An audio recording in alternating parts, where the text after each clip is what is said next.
চলে এসেছি কবি পরেশ সরকারের কাছে। দেখতেই পাচ্ছ পরেশদার হাতে দুটো বই নতুন এবছরে রিলিজ করেছে। এই দুটো বই মেলায় এবছর মানে প্রকাশ পেয়েছে এবং দাদা নিজেই কবি পরেশ সরকার। দাদা, আপনার সম্বন্ধে কিছু বলুন। আমি পরেশ সরকার 1970 সালে প্রথম কাগজ করি গঙ্গা ভাগীরথী পত্রিকা। 72-73 সালে আমার মাস্টারমশাই হরপ্রসাদ মিত্র বাংলার হেড অফ দি ডিপার্টমেন্ট, উনি ক্যালকাটা ইউনিভার্সিটির টেগর প্রফেসর, উনি আমার প্রথম কবিতাগুলো বেছে প্রথম বই বার করবেন 9 সেই থেকে আমার কাব্য পরিক্রমা এখন আমার গ্রন্থ সংখ্যা 20 হয়ে গেছে। 20 হয়েছে। আমার দুটো রচনাবলী বার হয়ে গেছে। একটা স্বনির্বাচিত কবিতা গ্রন্থ 736 পেজের, একটা বার হয়েছে প্রথম কবিতা খণ্ড 576 পেজ। এই আমার শুরু হয়েছে, পরের মাসে বার হবে 550, প্রায় 1900-এর মধ্যে আত্মসংখ্যা। এগুলো আমার কবিতা। এরপরে আমার ছোটদের লেখা আছে 15-20টা বই। আমি আনন্দমেলা শুক্রার লেখক, দীর্ঘদিন 3-4 দশক লিখেছি। সেই কবিতাগুলো নিয়ে একটা রচনাবলী হবে। মোটামুটি কবিতা এবং ছড়া পরিক্রমা করে 4টে কবিতার বই বার হবে। এছাড়া আমার কবিতার বই বাইরে পাশাপাশি আছে জীবনটাই নাটক, 1966 সালে লেখা। প্রথম তখন আমি ফার্স্ট ইয়ারে পড়ি, বাবা মারা যাওয়ার পর জীবনটাই নাটক লিখি, কবি নাটক পরিষেবা লিখি। এছাড়া কাজের মধ্যে বেঁচে আছি, ভিলেজ পাখি ডায়েরি। এইভাবে লিখতে লিখতে আমি এখন মগ্ন আছি, বিষাদে সময় বদলে যায়। এইসব লেখার পাশাপাশি আমার উপন্যাস লিখেছি আন্দোলনের মুখ, যারা 70 সালে আন্দোলন করেছিল, নতুন স্বপ্ন দেখেছিল, নকশালিস্ট হয়েছিল, পরবর্তীকালে কাউন্টারে মারা গেছে, কেউ বেঁচেছিল। তাদের মধ্যে আমার আজিজুল হক আমার বন্ধু, শৈবাল মিত্র আমার বন্ধু, এদের সঙ্গে একসময় কাজ করেছি। আমাকে যখন ক্যালকাটা ইউনিভার্সিটি ইউনিয়নের আমি আন্দোলন করি, তখন বলেছিল তুই কেন থাকবি, তুই তো গরিব চাষির ঘরের ছেলে, তুই নকশালিস্ট হবি না কেন? আমি নকশালিস্ট হলে কার কী উপকার হবে জানি না। আমার বাবা মা ছেলে মেয়েরা যা আছে, বাবা মারা গেছে, 3 ভাই এবং মা বোন আছে, এরা না খেয়ে মরে যাবে। আমি এখন মাঠে কাজ করে ওদের বাঁচাবো, পরে এইভাবে সরে আসি। ওরা তখন আমরা সব মুক্ত হয়ে যায়, তুই কিন্তু অন্যায় করছিস। আমি আমার অন্যায় না করে আমি বাঁচতে পারি। এই ছিল আমার শুরু জীবন। ক্যালকাটা ইউনিভার্সিটি 1973 সালে যখন গেটে আমরা অবস্থান ধর্মঘটে রয়েছি, তখন গৌতম চক্রবর্তী তার ট্রাক নিয়ে এসে আমাদের বুকের উপরে চাপিয়ে দিচ্ছিল। তখন আমি এআইএসএফ করি, তখন পাশে ছিল আমাদের অন্যতম নেতারা ছিলেন সিপিআই নেতারা। আমরা খুব করে বেঁচে গেছি। একটা কথা জিজ্ঞেস করি, একটু আগেই আস্তে আস্তে কানে এলো, একজন বলছিলেন, আমি অতটা বুঝতেও পারিনি যে আরে তুমি কি মমতা ব্যানার্জির থেকেও বেশি লিখেছো, এরকম একটা কিছু। তো ওই মজাগুলো কিভাবে নেন আপনি? মজা এই জন্যই নেই, আমি বর্তমানে জন্ম থেকে 10-15 বছর সাংবাদিকতা করেছি, বসুমতীতে করেছি, ওভারল্যান্ডে করেছি এবং আনন্দবাজার বুকেও লেখালেখি করেছি 12 বছর একটানা সব কাগজে। যে পাশাপাশি আমি যখন শেষে একটা কাগজে হলাম একটু, আমাকে এডিটোরিয়াল পেজে লিখতে দেওয়া হয়েছিল, তার নাম প্রয়াগ, সেটা চিটফান্ডের কাগজ। সেই কালে আমি কতগুলো পোস্ট এডিটর কলমে লিখেছিলাম, মমতা নিয়ে কয়েকটা আর্টিকেলও লিখেছিলাম।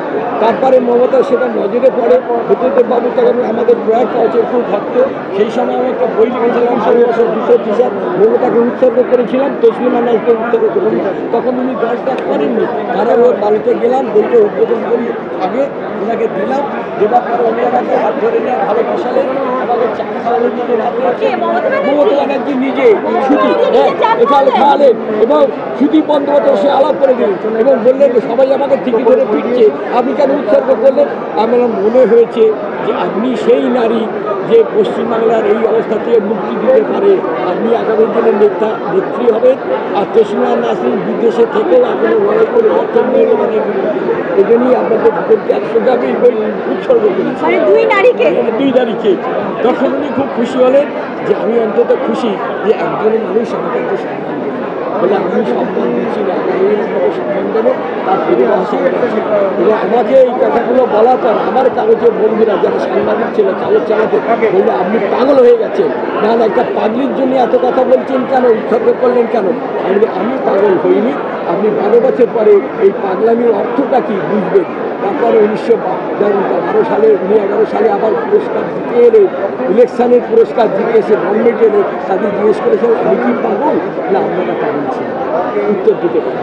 মানে যখন আপনার সাথে মমতা ব্যানার্জি এই রিক্ততা হয়েছিল, আপনি বই উৎসর্গ করেছিলেন এবং উনি চা খাইয়েছিলেন ওনার বাড়িতে ডেকে আপনাকে, হ্যাঁ, তখন তো উনি হননি মানে না না, তখন দলটা সব তৈরি করেছেন 1998 সালের 1 জানুয়ারিতে তৃণমূল দল তৈরি করলেন। যাই পরিস্তা অনেক কথা শুনলাম পরিস্তার, সত্যি শুনে খুব ভালো লাগলো। কলকাতা ইউনিভার্সিটির স্টুডেন্ট উনি।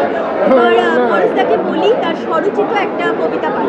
আচ্ছা, আমার হাতের কাছে একটা কবিতা পেয়েছি আমি। হৃদয় খনন, হৃদয় গহ্বরে জমে থাকা কত কথা যন্ত্রণার মেঘ, সার্চ লাইট কপলে নিয়ে গাঢ় অন্ধকারে পৃথিবীতে নেমেছি যখনই আমি নিজে থেকে কাঙ্ক্ষিত মনন, হাতের মুঠোর মধ্যে অপিত ভয়ের এক রহস্যময় দাগ। হৃদয় খনন কার্যে শ্রমিকের মতো এই জীবন যাপন। মণিমাণিক্য পাবার সহমর্মী ভালোবাসা আত্মীয় স্বজন সবাই এসেছে জানে কয়লা কুঠির মধ্যে চলছে অন্বেষণ। সেই কালো কয়লার চায়ে পেয়ে গেছে মিষ্ট এক শাকারিন বউ। কেউ আলকাতরার ভাণ্ড পেয়ে যেতেই ভক্তি অপরণ। আগমন চোখের তারা খুঁজে যাচ্ছে হীরেমতি স্বপ্ন চুরচুর। সুবর্ণ রেখার কাছে বসে আছে আমাদের জায়া ও জননী ভগ্নী মালিনী। হৃদয় খনন কাটছে ব্যক্ত সেই শ্রমিকের মতো হতাশার মধ্যে বসে কাঁদে। মাঠের মধ্যে ভিক্ষে ঝুলে বুকে পুজো ভক্তি মনে শ্মশান যাত্রে বন্ধু অবনী। কাঁধে যাও সঙ্গ করে মরবে মনে চললি চিতায় তোমার কি আছে ভয় পাঠালো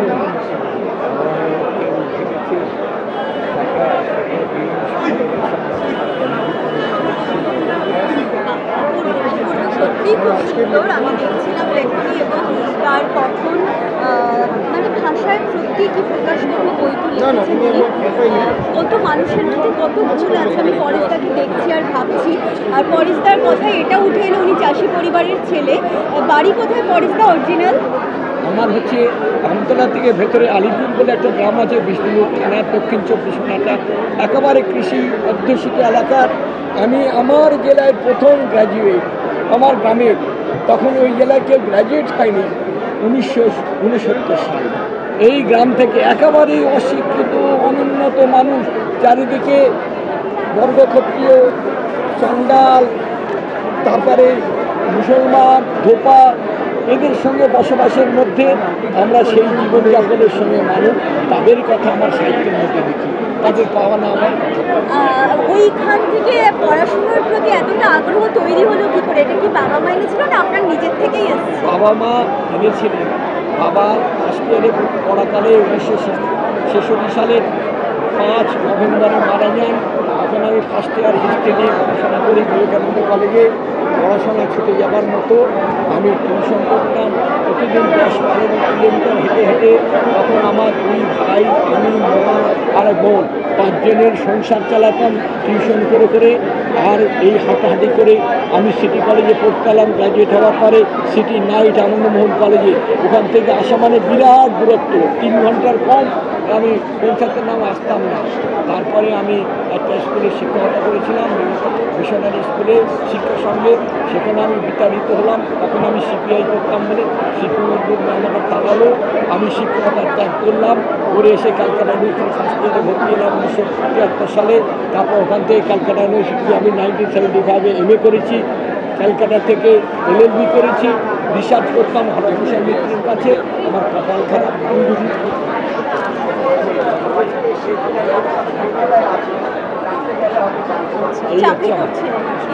আমি সিএজি অফিসে চাকরি করেছি, অডিটর পোস্টে শুরু। সরকারি ছিল? হ্যাঁ, সরকারি সিএজির অফিস হচ্ছে অডিটর জেনারেল এজিবি বলে, আমি অডিটর হিসেবে চাকরি করেছি। ওটার পাশাপাশি লেখালেখি চালিয়ে গেছেন সবসময়, মানে সেটা এখনো চলছে? এখনো চলছে।